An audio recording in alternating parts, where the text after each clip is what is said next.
Bien le bonjour, comment ça va? Ça va? Bon bah on est mercredi 5 octobre et j'ai quitté Ljubljana, j'ai pris un bus et je suis actuellement à Tolmin, juste devant mon hostel où je vais rester de nuit. C'est fermé parce que je viens d'arriver, il est 14h et la réception n'ouvre qu'à 17h. Du coup je suis coincée dehors avec toutes mes affaires. Mais quelle fut ma surprise en arrivant ici de voir que le jardin était accessible et qu'il y avait un hamac, sachant que 1. Je suis encore malade, 2. J'ai très mal dormi, et 3. Je suis fatiguée. Je vais taper ma meilleure sieste. Je suis allée faire des petites courses parce que vu que demain je pars en randonnée, il faut que j'ai de quoi manger à midi. Mais en fait, du coup, j'en ai profité pour faire un petit peu un tour du village. C'est dingue, comme j'ai l'impression d'être, vous savez, dans les villages en France où hors saison il n'y a personne. C'est exactement ça, genre là il n'y a personne.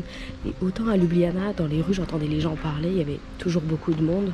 Même dans les ruelles les moins connues, réputées, il y avait quand même des gens et j'entendais plein de langues différentes. Autant là, j'ai vraiment l'impression d'être une étrangère au milieu, genre de nulle part, et que tout le monde se connaît et que genre moi ils me connaissent pas. Du coup là je vais rentrer tranquillement parce qu'en fait j'ai toujours pas déposé mes affaires à l'auberge. Vu que le jardin est accessible, je les ai juste cachées. Donc là je vais rentrer pour aller faire le check-in. Ok, je dois parler de ce qui est en train de se passer. Je viens d'appeler la personne qui gère l'hostel et cette personne m'a dit qu'il y avait les clés cachées. Donc en fait, tout à l'heure je disais j'avais caché mes affaires dans le jardin et en fait elle avait caché les clés, genre le tiroir d'à côté, tu vois. 8 lits ici.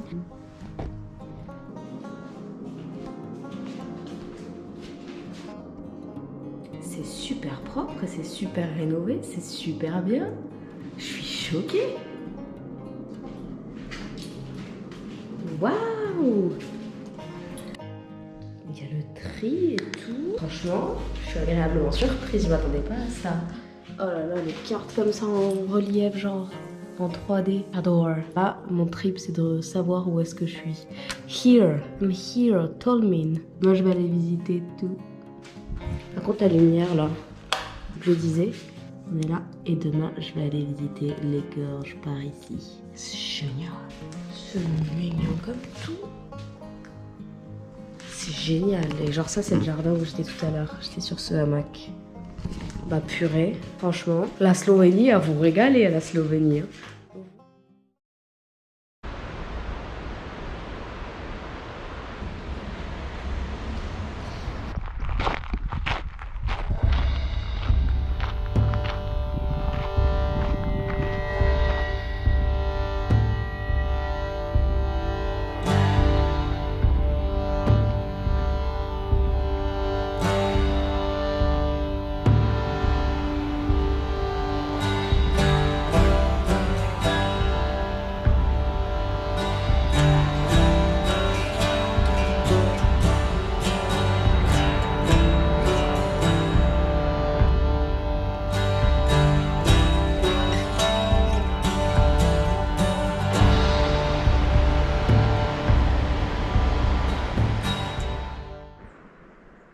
Look at those colors, man. I really am in the middle of nowhere. Like, if you think autumn or fall isn't the best season of the year, then you're weird. Like, fuck, man.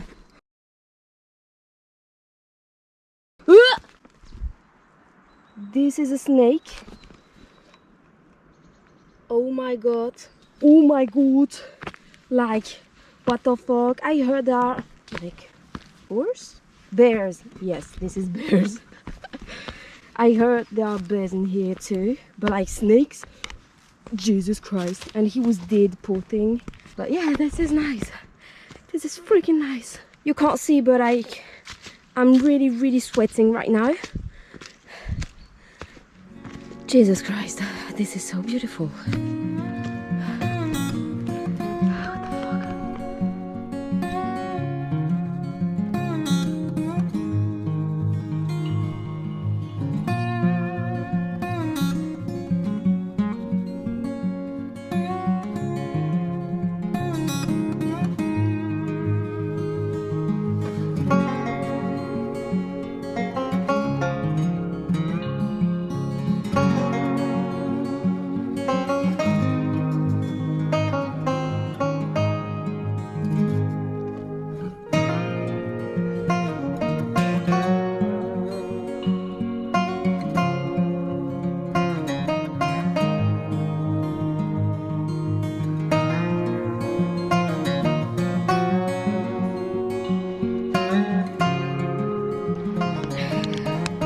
Pas chaud. Ouh. J'ai dit, hein, quand je dis quelque chose, je le fais, je tiens ma parole. J'ai dit que si je trouvais une plage, j'irais dans l'eau. J'y suis allée. Je vous assure qu'elle est pas chaude. Vraiment. Bah, dites-vous que la source elle est pas très loin, donc je pense qu'elle doit être pas plus chaude que 14 degrés. Vraiment pas.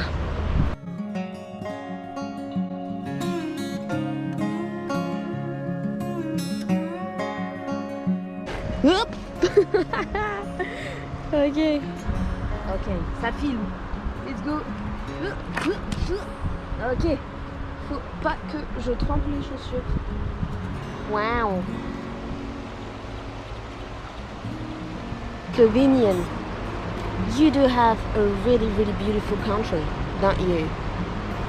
This shit is crazy.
Bonjour, comment ça va? Ça fait très longtemps que j'ai pas parlé à cette caméra, dis donc. Eh bien, nous sommes mercredi, donc dernier jour de ce vlog, bizarrement. Alors je sais que j'ai pas beaucoup filmé, mais parce que j'ai des choses à dire. Alors en fait, j'ai rencontré ces deux filles à Bled, en Slovénie, vendredi après-midi. Samedi matin, nous sommes donc allés faire une randonnée. Samedi après-midi, elles m'ont déposé à la gare de Ljubljana. Je suis arrivée à Ljubljana samedi soir et j'ai rencontré cette dame dans mon dortoir. Donc on commence à parler anglais et puis il s'avère qu'elle est française. Donc on parle français et puis on se couche tard, minuit et demi, 1h, quelque chose comme ça. Et on se réveille dimanche matin et je la croise dans la chambre, elle sort. Et quand je sors, elle prend son petit déj et elle m'invite à prendre le petit déj avec elle. Donc nous nous asseyons à la table, toutes les deux. Donc on décide de partir toutes les deux, découvrir Zagreb puisqu'elle a énormément voyagé dans sa vie. Mais c'est la première fois qu'elle est à Zagreb, donc moi aussi. C'est alors que nous sortons toutes les deux visiter Zagreb. Donc on marche, on parle, on découvre. On se rend compte qu'il y a plein de choses fermées puisqu'en fait il y a eu un séisme en 2020 qui a détruit pas mal de choses en ville, dont plein de monuments, plein de musées, plein de choses à visiter qu'on ne peut pas visiter parce que c'est en cours de restauration et c'est pas encore safe. Et là je reçois un message de mes amis rencontrés en Slovénie, parce que oui c'est mes amis maintenant concrètement, qui me disent qu'elles viennent d'arriver à Zagreb, donc dimanche à 13h. Et je me dis, oh, bah, peut-être qu'on va les croiser. Voilà Tipa, qui arrive à 15h, on se dit, bon, on commence à avoir un petit peu faim quand même, on marche depuis ce matin 10h, on n'a pas mangé, donc on cherche de quoi manger. On va dans un premier resto qui est fermé le dimanche, on se dit, ah, dommage, on va voir un peu plus bas. On va un peu plus bas, on regarde la carte, et là, j'entends parler français. Je dis, tiens, des Françaises, mais cette voix ne m'est pas inconnue, qui est-ce? Et là, je me tourne. Qui c'est? Mes amis de Slovénie. Et donc on s'installe avec elle et on mange, on parle. Il y a un problème dans la commande, mais bon bref. Et il est 18h et là on se dit bon, faudrait peut-être partir parce que il commence à se faire tard. Et donc voilà, on part toutes les quatre, on papote, on rigole, on parcourt la ville, on rigole encore et toujours. Et il y a plein d'anecdotes, mais c'est trop long, ça faudrait beaucoup plus de temps pour raconter tout ça. Et donc on quitte mes deux amis et on rentre à l'auberge. Et hier, je rejoins mes deux amies et on visite toutes les trois en fait Zagreb, on fait le musée des relations rompues. Ensuite on visite, on mange dehors, on prend un café, on visite, on se prend des vents parce qu'il y a plein de trucs qui sont fermés. Et hier soir elle m'invite à dîner dans leur location, donc chez elle. Et ensuite voilà, c'est les au revoir parce que elles prennent un bus ce matin direction Split à 7h du matin. Et devinez pas qui avait aussi un bus direction Split? La madame que j'avais rencontrée dans mon dortoir. Donc en fait, grâce à moi, j'ai rencontré ces deux filles, j'ai rencontré cette dame. Et ces deux filles et cette dame se connaissent maintenant, ont pris le bus ensemble. Et je trouve ça incroyable en fait. Et moi me voilà ici toute seule à Zagreb pour encore un jour. Puisque je m'en vais demain direction Budapest. Moi je vais dans le nord et toutes les femmes, les merveilleuses femmes que je viens de rencontrer ces derniers jours partent plutôt à l'ouest sur la côte croate. Voilà, je me retrouve ici toute seule et vu que j'ai passé tellement de temps à profiter avec elle, c'est pour ça que j'ai pas filmé énormément ces derniers jours. Je m'en excuse, mais d'un autre côté, j'ai vécu pleinement le moment et ça me fait plein de souvenirs et voilà quoi. Donc voilà, j'ai pas de souvenirs capturés en caméra. Mais j'ai des souvenirs plein la tête et pour pas les oublier, je les ai écrits dans un journal. Donc là, ils sont noirs sur blanc. Et voilà, donc je suis hyper contente en fait. Bien que je n'aime pas trop la capitale croate, c'est ici que j'ai les meilleurs souvenirs, en tout cas sociaux. Et donc actuellement, je tourne en rond dans Zagreb et je me suis dit tiens, là il y a un parc. Donc je suis dans ce parc et je marche. Parce que quand je m'ennuie, je vais dans des parcs et je marche. C'est pour ça qu'à Bordeaux c'est pas fou parce que vu qu'il n'y a pas de parc dans cette ville, on a vite tendance à s'ennuyer quoi. Non c'est faux, Bordeaux je ne m'ennuie pas mais quand même ça manque de parc. Je m'en rends compte maintenant que je voyage dans des grandes villes. Bordeaux ça manque de parc.